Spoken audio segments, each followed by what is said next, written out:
ഈ രാജ്യത്ത് ഏറ്റവും കൊള്ളയടിക്കാൻ പറ്റിയ ഏറ്റവും മനോഹരമായ ഒരു ഭരണഘടന ഇന്ത്യ എഴുതി വെച്ചിട്ടുണ്ട്. മതേതരത്വം, ജനാധിപത്യം, കുന്തം കുറച്ചക്രമൊക്കെ എന്റെ സൈഡിൽ എഴുതിയിട്ടുണ്ട്. ഭരണഘടനാ വിരുദ്ധ പ്രസംഗം രാഷ്ട്രീയ കേരളത്തിൽ കത്തിപ്പടരുകയും അന്വേഷണവും കോടതി ഇടപെടലും ഉണ്ടാവുകയും ചെയ്തപ്പോഴാണ് മന്ത്രിസ്ഥാനത്ത് നിന്നിറങ്ങാൻ സജി ചെറിയാൻ നിർബന്ധിതനായത്. അന്ന് പക്ഷേ അണിഞ്ഞത് ധാർമ്മികതയുടെ പുറംകവചം. അന്വേഷണം നടക്കുമ്പോൾ ആരോപണ വിധേയൻ മന്ത്രിസ്ഥാനത്ത് ഇരിക്കരുതെന്ന ബോധ്യം. ഞാൻ മന്ത്രിയായിരുന്നാൽ സ്വതന്ത്രമായ അന്വേഷണം അല്ലെ സ്വതന്ത്രമായ തീരുമാനം വരുന്നതിന് ചിലപ്പോൾ തടസ്സം വരും. അതുകൊണ്ട് മന്ത്രി എന്ന നിലയിൽ ഞാൻ ആ സ്ഥാനത്ത് തുടരുന്നത് ധാർമ്മികമായി ശരിയല്ല. അതുകൊണ്ട് ഞാൻ രാജിവെക്കും. ഈ ധാർമ്മികത ഇപ്പോൾ സജി ചെറിയാനില്ലേ? അന്വേഷണം നടക്കുമ്പോൾ ആരോപണ വിധേയൻ മന്ത്രിസ്ഥാനത്ത് തുടരുന്നത് സ്വതന്ത്ര അന്വേഷണത്തെ ബാധിക്കില്ലേ? സജി ചെറിയാന് അന്നത്തെ ഉത്തരമല്ല ഇന്ന്. അന്ന് ധാർമ്മികമായ കാര്യങ്ങൾ വെച്ചുകൊണ്ട് ഞാൻ രാജിവെച്ചു. നിങ്ങൾ ഉദ്ദേശിക്കുന്ന കാര്യം അതായിരിക്കുമല്ലോ പറയാൻ ഉദ്ദേശിക്കുന്നു.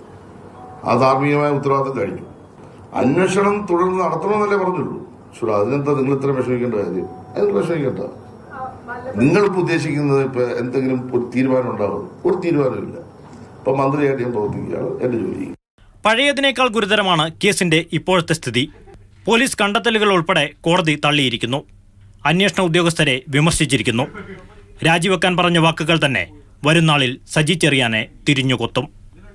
News desk, Mathrubhumi news.